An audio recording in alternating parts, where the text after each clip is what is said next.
안녕하세요. 저는 춘천 한마음교회 윤창배라고 합니다. 저를 생명의 길로 인도해 주신 하나님의 은혜가 너무 커서 이 자리에 서게 되었습니다.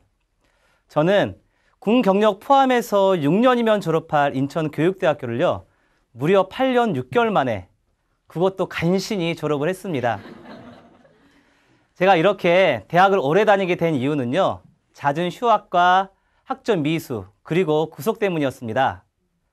예수님을 믿기 전인 그때에는요, 학생운동으로 사회를 변혁시켜서요, 정말 사람이 사람답게 살 수 있는 그런 사회를 만드는 것이 가장 가치 있다 여겼습니다. 그래서 여기에 제 청춘을 모두 쏟아 부어도 전혀 아깝지가 않았고요. 제가 이렇게 학생운동을 하게 된 계기는요, 고등학교 때 우연히 보게 된 5.18 광주항쟁 동영상 때문이었습니다. 그때 받은 분노와 충격은 저의 대학 생활을 너무나 자연스럽게요, 학생운동의 길로 접어들게 하였습니다. 학생운동을 하면서 1년에 수십 번이 넘는 출범식과 발대식, 그리고 집회 현장에 참석을 했습니다. 어떤 때는요, 집회에 참석하기 위해서 정말 한밤중에 불빛 하나 없는 관악산을 넘고 넘어서요, 서울대에 들어가기도 했고요. 그리고 경찰들의 원천 봉쇄를 뚫고 집회에 참석하기 위해 지하철에서 내려 서울 한복판을 수 킬로씩 뛰어다니기도 했습니다. 그리고 어떤 때는요, 집회 현장에 학생들을 보호하기 위한 사수대가 돼서요, 쇠파이프 하나 들고 체류탄이 자욱한 거리에서 전쟁을 경찰들과 참 많이도 했습니다. 이러다가 1996년 8월 15일에요, 서울에서 연세대학교에서 범민족대회가 열렸습니다. 경찰은 이 대회를 불법 집회로 규정하고요, 서울과 수도권에 있는 수만 명의 경찰들을 동원해서 연세대학교를 봉쇄했습니다. 그리고 9일 동안 물과 음식을 끊은 뒤 학생들을 진압하면서요, 그 당시에 정말 온 나라를 떠들썩하게 만들었습니다. 그때 너무나 안타깝게도 의경 한 명이 사망을 했고요. 그리고 단일 사건으로는 사상 최대인 구속 462명, 연행 5,800이라는 전무후무한 사건이 벌어졌습니다. 그때 집회 현장에 함께 있었던 저도요, 동기 한 명과 그 다음에 후배 한 명이 구속되는 아픔을 겪었습니다.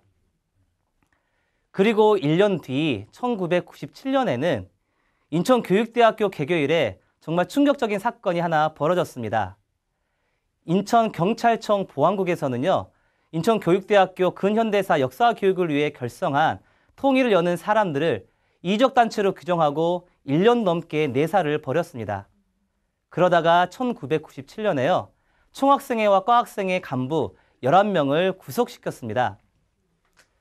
구속되기 한 달 전부터요, 경찰의 미행을 피해서 학교에 들어올 때는 정문이 아닌 학교 뒤에 있는 계양산을 넘어서 학교에 들어와야만 했고요.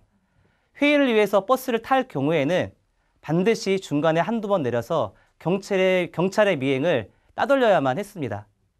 집에 들어가는 것은 불가능했기 때문에 여관방이나 친구 자취방을 전전해야만 했고요. 제가 구속되던 당일에도요, 총학생회 회의가 있었습니다. 그런데 회의 시간이 늦어서 설마 오늘 체포될까? 이런 마음으로 여유롭게 정문을 통해 들어오다가요, 여지없이 보안국 형사회에 저는 긴급 체포가 되었습니다. 제가 체포될 당시에 주변에 굉장히 많은 학생들이 있었습니다. 그리고 평상시에 저에게 형님 하면서 따라다녔던 참 많은 동생들도 있었고요. 야, 근데요, 그 친구 중에 단 한 명도요, 저를 도와주는 동생들이 없더라고요. 너무 속상했어요. 배신감 느꼈습니다. 내가 8년 동안 대학생활 헛살았나? 이런 생각이 들더라고요. 이렇게 저는 긴급 체포가 된 뒤 저는 서울로 끌려가 조사를 받게 되었습니다. 얼굴을 가린 채 이동을 하였기 때문에 저는 그곳이 무엇을 하는 곳인지는 알 수가 없었어요. 그런데 조사를 받기 위해 방 문을 여는 순간요, 딱 한 가지 이 소리만 나오더라고요. 헉. 왜냐하면 방문을 여는 순간요, 방 안은 전부 다 방음시설이 되어 있었고요, 욕조 하나, 침대 하나, 책상 하나, 이게 전부였습니다. 예전에 말로만 듣던 간첩단이나 조직사건을 취조할 때 사용하던 그런 장소라는 것은 어렵지 않게 짐작할 수가 있었습니다. 방음시설은요, 비명소리가 새어나가지 못하게 필요했던 시설물이었고요. 그리고 욕조는 고문이나 잠을 재우지 않기 위해 필요했던 시설물이었습니다. 정말 정신이 아찔아찔했습니다. 마음속에요, 정말 두려움이 쭉 밀려오는데요. 주체할 수가 없더라고요. 그런데 천만다행히도 저에게는 이런 가혹행위나 폭행은 없었습니다. 제가 오죽했으면 저를 체포해온 그 보안부 형사가 고맙기까지 하더라고요. 이렇게 조사를 마친 뒤 인천검찰청에서는요, 국가보안법 위반, 그리고 이적단체 결성, 집회 및 시위에 관한 법률 위반, 폭력행위 등 처벌에 관한 법률 위반 등등등. 그리고 검찰은 5년을 구형했습니다. 보통 검찰 구형 5년이면요, 1심에서 징역 3년, 항소하면 징역 1년 6월에 법정 구속을 선고하는 게 관례였습니다.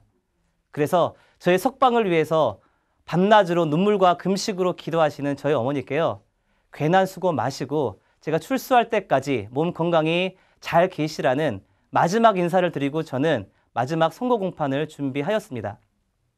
그런데요, 그때 정말로 뜻밖의 결과가 나왔습니다. 저는 선고 공판에서요, 징역 2년에 집행유예 3년으로 5개월 만에 석방이 되었습니다. 저에게 예수님을 믿으라고 찾아왔던 그 많은 사람들을요, 저는 핍박과 조롱으로 쫓아버렸지만 하나님이 저희 어머니의 눈물의 기도를 받으셔서 제가 석방된 것을 믿습니다. 네.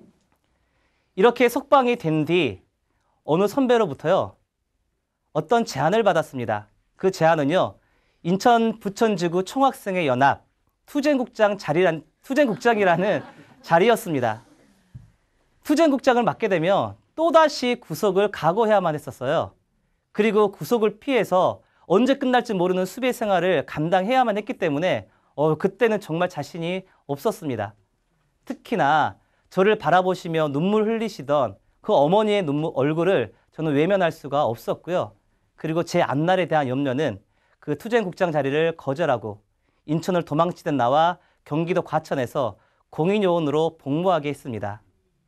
그리고 복무를 하다 얼마 되지 않아서요, 공안 사범에 대한 특별 사망 법권으로 저는 다시 초동 임용고시를 볼 수 있게 되었고요. 그래서 선배들이 있던 인천을 등지고 저는 경기도 안산으로 발령을 받았습니다. 그런데 그 와중에 제가 국가보안법으로 구속이 되어도 끝까지 함께 해주고 지켜주었던, 무려 8년이나 사귀었던 여자친구로부터 이별 통보를 받습니다. 하늘이 노래지는데요. 저는 그때 처음으로 하늘이 노랄 수 있구나. 저는 그때 처음 알았습니다. 저는 8년이나 사귀었으니까 인간된 도리로 당연히 저와 결혼할 거라고 저는 믿고 있었거든요. 보시면 키 좀 짧잖아요, 그렇죠? 그리고 얼굴이 잘난 것도 하나 없고요. 그리고 모아둔 돈이라고 정말 하나 없는 찌질이도 가난한 청춘이었거든요. 그냥 앞이 깜깜했습니다. 마음속에요, 야, 나 이러다 결혼할 수 있나? 정말 이러다 혼자 늙어 죽는 거 아니야? 그때 솔직한 마음이었어요. 왜냐하면 그때 제 나이가 29이었거든요. 그래서 저는 이런 이별의 아픔과 허전함을 달래기 위해 교사 발령 받기 전까지 약 6개월 동안 트럭 장사를 하였습니다. 저 트럭에요, 그 교사와 어울리지 않는 오징어, 갈치, 명태, 조기, 수박, 포도, 복숭아 등등등등 농수산물을 싣고 장사를 하였습니다. 그때 제가 벌었던 한 달 수입이요, 교사 초임 월급보다 2배 이상 많이 벌었습니다. 굉장히 많이 벌었죠?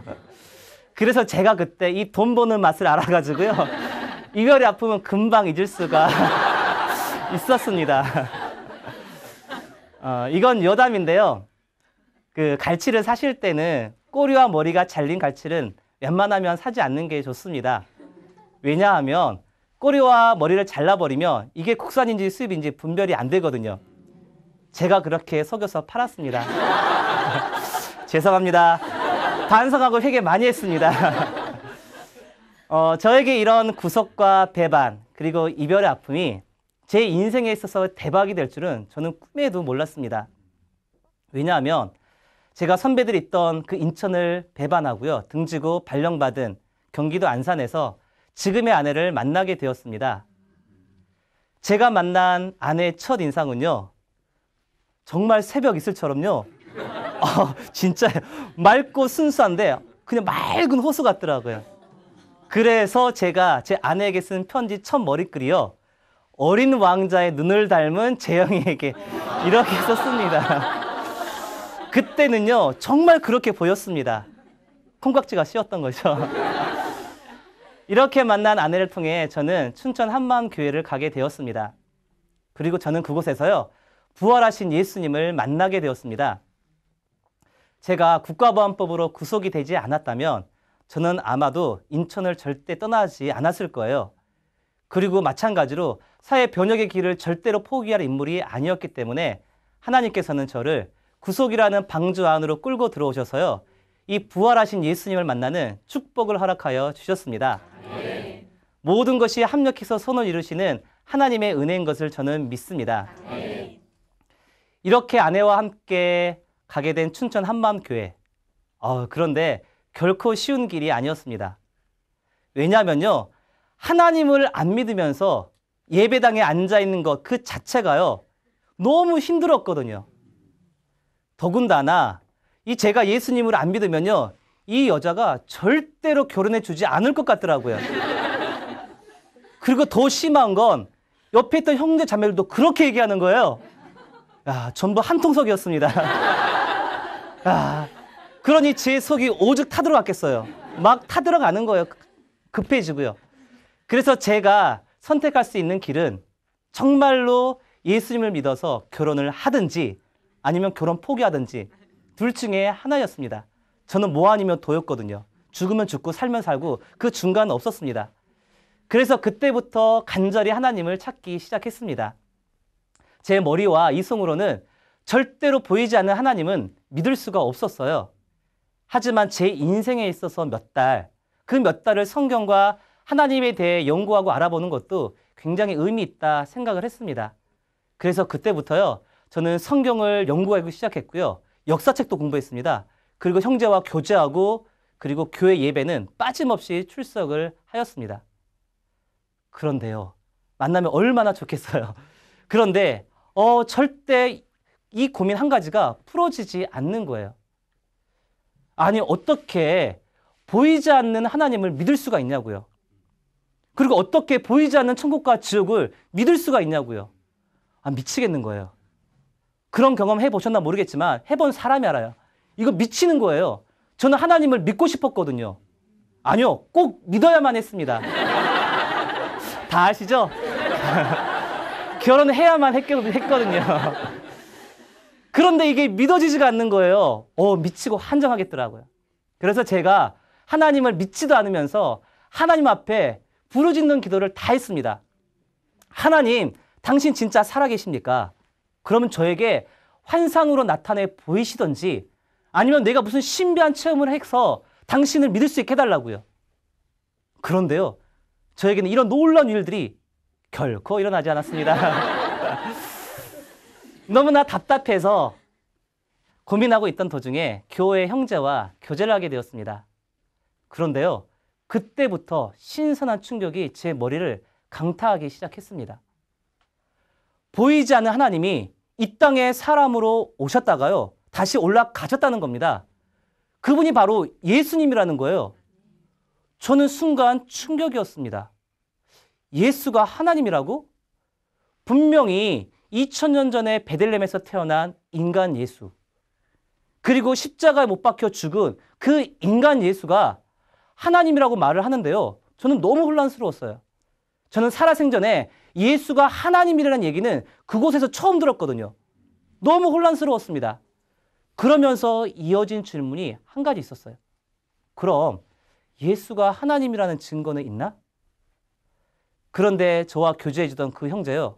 어떻게 제 마음을 읽었는지 바로 찾아 읽게 해준 성경 말씀 구절은요. 제 모든 가치관과 생각을 그냥 무너뜨리고 말았습니다. 마태복음 12장 39절에요. 악하고 음란한 세대가 표적을 구하나 선지자 요나의 표적 밖에는 보일 표적이 없나니. 그리고 이어서 사도행전 17장 31절이었습니다. 저를 죽은 자 가운데서 다시 살리신 것으로 모든 사람들에게 믿을 만한 증거를 주셨으니. 예수님께서요, 십자가에 죽고 끝난 것이 아니라요, 죽은 자 가운데서 3일 만에 다시 부활하셨더라고요. 성경에 예언된 대로 우리의 죄를 위하여 십자가에 못 박혀 죽으시고 성경에 예언된 대로 3일 만에 부활하신 예수님은 바로 전능하신 하나님이셨습니다. 하나님께서는 이 예수님의 부활의 표적을 통해 부활하신 예수님이 바로 하나님이시고 그분이 나를 창조하신 주인이라는 너무나 확실하고 믿을 만한 증거를 정말 모든 사람들에게 보여주셨더라고요. 이 부활로 예수님이 나의 주인이신 것과 나의 하나님이 확증되어지는 바로 그 순간 저에게 굴복의 역사가 일어났습니다. 긴 시간이 결코 필요하지 않았어요. 예수님이 누구신지가 부활로 확증되어지는 그 순간 저에게 일어난 굴복의 역사였습니다. 이 부활로 예수님이 누구신지가 확증되어지니까요, 제가 학생 운동을 하면서 옳다고 여겨왔던 그 모든 이념, 사상 다 헛것이었구나. 내가 지금까지 다 속고 살아왔구나. 이게 한눈에 보여지는 겁니다. 이 답답했던 마음 있잖아요, 이거. 이게 한번 뻥 하고 뚫리는데 정말 통쾌, 상쾌, 유쾌, 너무 시원했습니다. 왜냐하면 그렇게 믿고 싶었던 하나님, 근데 믿을 수가 없었던 이 하나님이 진짜로 살아 계시는구나. 이거에 대한 확증이 부활이었습니다.